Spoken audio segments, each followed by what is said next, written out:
You're just a gold digger, my mother-in-law Patricia sneered, waving my late grandmother's jewelry box in front of me. These beautiful pieces belong to someone who deserves them, my Emily. I sat quietly at her elaborate dining room table, watching as she roughly handled the antique rosewood box that had been in my family for generations. My name is Isabella Martinez, and at 34, I was watching my mother-in-law attempt to steal what she thought was my inheritance to benefit her precious daughter. What she didn't know was that I was perfectly calm for a reason. These will help Emily with the down payment on her dream house. Patricia continued, her voice dripping with satisfaction. After all, she's actually blood family, unlike you. She opened the box, displaying the glittering pieces inside with obvious greed in her eyes. I took a sip of the tea she'd served, hiding my smile behind the cup. Are you sure you want to do this, Patricia? I asked quietly. Those pieces have been in my grandmother's family for generations. Oh please, she scoffed, picking up what appeared to be a stunning diamond necklace. Your grandmother was just a small-town jewelry maker. These are probably cheap costume pieces anyway, but they'll fetch enough for Emily's house deposit. If only she knew, my grandmother hadn't been just a small-town jewelry maker. She'd been one of the most skilled artisans in her field, known for her ability to create perfect replicas of priceless pieces. She'd also been incredibly wise about protecting her real treasures. Besides, Patricia continued, her voice sharp, these should have gone to Emily anyway. You've been married to my son for 5 years, and what have you contributed? No children, just your little teaching job. Emily needs these more than you do. I thought about the real jewelry collection safely stored in a bank vault my grandmother had set up years ago. She taught me well about protecting what mattered. Every piece in that box has a story, I said softly. Are you sure you don't want to hear them before you sell them? Patricia rolled her eyes. Stories don't pay for houses, Isabella. I've already contacted an auction house. They're coming tomorrow to collect everything. She closed the box with a decisive snap. Maybe this will teach you that in this family, blood matters more than marriage. I stood up, smoothing my skirt. You might want to check the box again, Patricia. There's more to it than meets the eye. What are you babbling about? She demanded, but I could see a flicker of uncertainty cross her face. My grandmother always said that true value lies beneath the surface, I replied, heading for the door. You might want to look more carefully before you contact that auction house. Are you threatening me? Patricia's voice rose, her face flushing red. Wait until I tell David about this. He'll finally see what kind of woman he married. I paused at the door, thinking about my husband, who was currently on a business trip. By all means, tell David. In fact, I encourage you to have everything properly appraised before you make any decisions. As I drove home, I couldn't help but smile, remembering the day my grandmother had shown me the truth about her jewelry collection. I was 16, and she called me into her workshop, her eyes twinkling with mischief.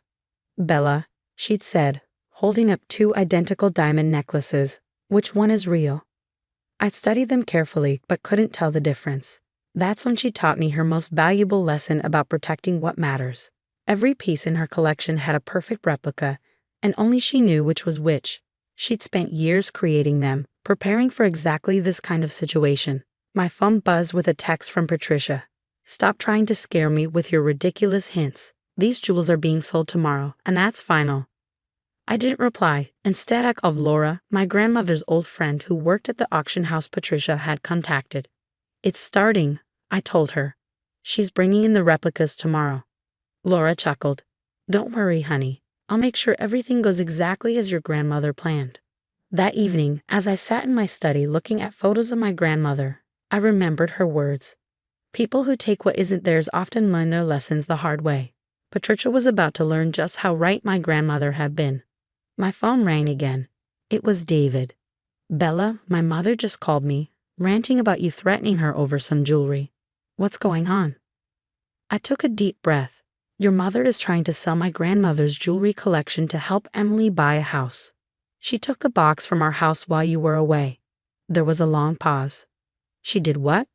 Bella, I'm so sorry. I'll talk to her, make her return everything. No, I said firmly. Let her go through with it. Trust me, David. Sometimes people need to learn lessons for themselves. What are you planning? He asked, knowing me well enough to hear the certainty in my voice. Just wait, I replied. Tomorrow is going to be very interesting. As I hung up, I walked to my home office and opened my grandmother's old diary. Inside was a detailed inventory of every piece in her collection, both the originals and the replicas. Patricia thought she was selling precious jewelry to help her daughter, but what she didn't know was that my grandmother had designed each replica with a special feature, a kind of signature that would be impossible to miss during a proper appraisal. Tomorrow, Patricia would learn exactly what happened to people who tried to steal from my grandmother's legacy. I smiled, thinking about the secret compartment in the box that Patricia hadn't found yet. The one containing my grandmother's letter explaining exactly what she'd done with the real jewelry collection. Sometimes the best revenge isn't about confrontation. It's about letting people walk right into the traps they set for themselves. The next morning, I arrived at the auction house just as Patricia was strutting through the front doors, the rosewood box clutched triumphantly in her arms. Emily trailed behind her, already dressed like she owned a mansion instead of the small apartment she shared with 3 roommates. Laura met them at the reception desk, her professional demeanor perfect as she welcomed them. I stayed in the background, watching the scene unfold. "These are museum-quality pieces," Patricia announced loudly, setting the box on Laura's desk. "My mother-in-law collected them over many years." The lie rolled smoothly off her tongue, as though she hadn't spent years dismissing my grandmother as a simple craftswoman. Laura opened the box carefully, her trained eyes scanning each piece. I saw the moment she spotted my grandmother's signature marks, the tiny, almost invisible details that distinguished the replicas from the originals. Her expression remained neutral, but I caught the slight twitch of her lips. "Very interesting pieces," Laura murmured, lifting the diamond necklace Patricia had been so excited about. "Let me call our senior appraiser, Mr. Thompson. He specializes in vintage jewelry." Patricia preened, already counting the money in her head. "Emily, darling, soon you'll have your dream house. Won't that be wonderful?" Emily nodded eagerly. "Maybe we can even get that 5-bedroom in the gated community, the one with the pool." I had to hold back a laugh. They were about to learn an expensive lesson about counting chickens before they hatched. Mr. Thompson arrived, his white gloves and magnifying glass at the ready. He began examining each piece methodically, his expression growing more intrigued with each item he inspected. "Fascinating," he said finally, setting down a sapphire bracelet. "These are some of the finest replicas I've ever seen." The word replicas hit Patricia like a physical blow. "What do you mean, replicas?" she demanded, her voice rising. "These are genuine antiques." Mr. Thompson adjusted his glasses. "Oh, they're certainly valuable in their own right. These are masterwork replicas crafted by someone with extraordinary skill. Each piece has a tiny maker's mark. See here."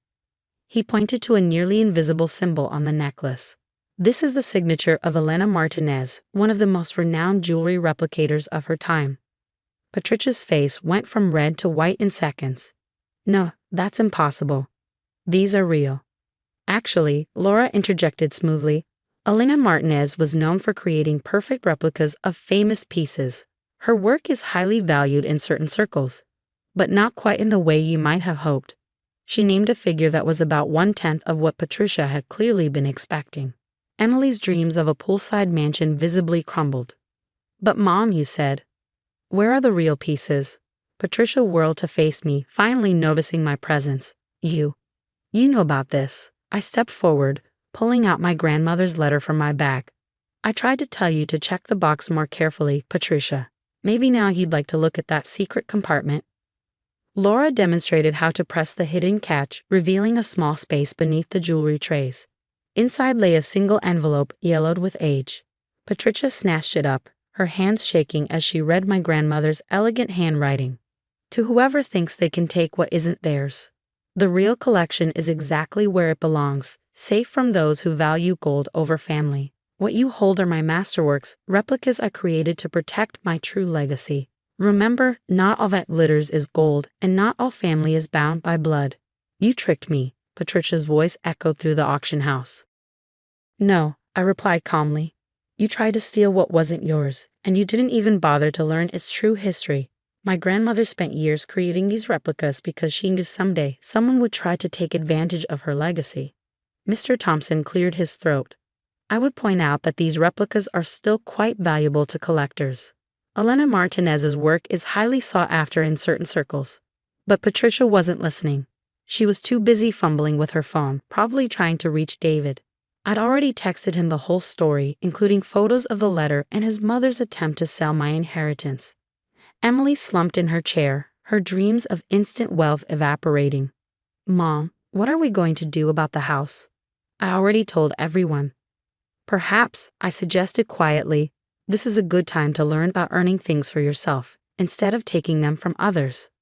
Patricia grabbed the box, her movements jerky with rage. This isn't over, she threatened, heading for the door. David will hear all about how you humiliated us. I watched them leave, feeling oddly peaceful.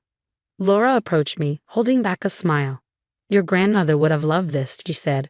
She always said the best lessons come from our own mistakes. She also said that true value isn't about what something costs. I replied, thinking of the real jewelry collection still safely stored away. It's about what it teaches us. As I headed home, I thought about how my grandmother's wisdom had extended far beyond her craft. She'd known that someday someone would try to take advantage of her legacy. Instead of just locking everything away, she created this elaborate lesson, turning her skill into both protection and education. My phone buzzed with a text from David. Just talked to Mom. Coming home early. We need to have a family meeting. I smiled, knowing that this was just the beginning of some much-needed changes in our family dynamic. Patricia had learned an expensive lesson about greed and assumptions. Now it was time to see if she'd learned anything about the true meaning of family. David came home the next day, his face etched with a mix of exhaustion and determination. We sat in our living room as I showed him everything. My grandmother's letter, photos of the real jewelry collection, and most importantly, the security camera footage of his mother taking a box from our house while we were away. I knew she could be difficult, he said, running a hand through his hair. But this, stealing from our house, trying to sell your inheritance, I never thought she'd go this far. It's been building for years, I replied softly. The snide comments about my family, the constant favoritism toward Emily, the way she's tried to undermine our marriage. This was just her biggest move yet. Before David could respond, our doorbell rang. Patricia stood there, Emily trailing behind her like a chastened shadow. Gone was the triumphant smirk she'd worn yesterday. Now she looked like someone who'd swallowed something bitter. Well, she demanded, pushing past us into the living room. Are you happy now, Isabella? You've humiliated us in front of everyone. David stepped forward, his voice firm. No, Mom, you humiliated yourself. You broke into our house and tried to steal from my wife. Steal? Patricia's voice rose. I was trying to help your sister. Family helps family. Yes, I interjected calmly. Family does help family. But you've never seen me as family, have you, Patricia? The room fell silent. Emily shifted uncomfortably on her feet, looking anywhere but at me. I have something to show you, I said, opening my laptop. The video played clearly, Patricia entering our house with her spare key, which was meant for emergencies only, heading straight for my study where the jewelry box was kept. You spied on me, Patricia gasped. No, David answered for me. She protected her home, like any sensible person would. I opened another file, photos of the real jewelry collection, each piece gleaming with authentic beauty. These are the originals, I explained. Safe where my grandmother put them years ago.